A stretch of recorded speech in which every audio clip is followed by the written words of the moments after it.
We have here the equation of a hyperbola, and we'd like to find the center, transverse axis, vertices, foci, asymptotes, and graph. First of all, notice that there's a minus in front of the y squared, so our equation is going to end up looking like this. This also tells us that the transverse axis is going to be parallel to the x-axis. To get it into this form, we'll need to group our x's and y's and complete the square. We're going to need to factor out the -4. To complete the square for the x terms, we take half of 6, which is 3, and square it and get 9, so let's add 9 to both sides. For the y terms, let's take half of -10, which is -5, square -5, you get 25.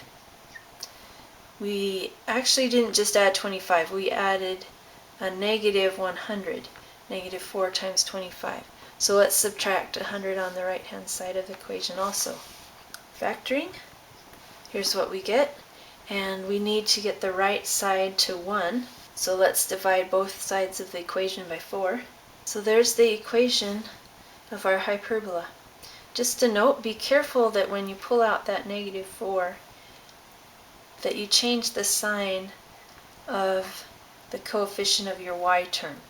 When you distribute that back through, you'll get -4 times -10, which gives you that positive that you need.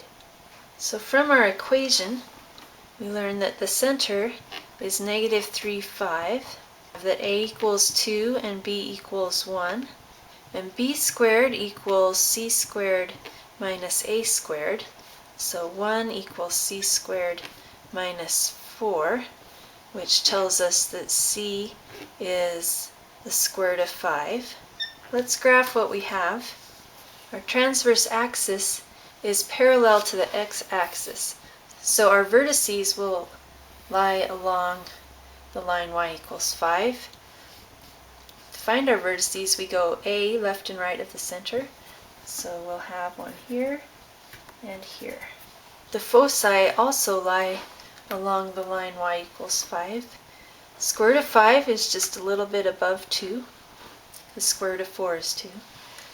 The ordered pairs for our foci are -3 plus square root of 5 and -3 minus square root of 5, and the y-coordinate for both of those is 5.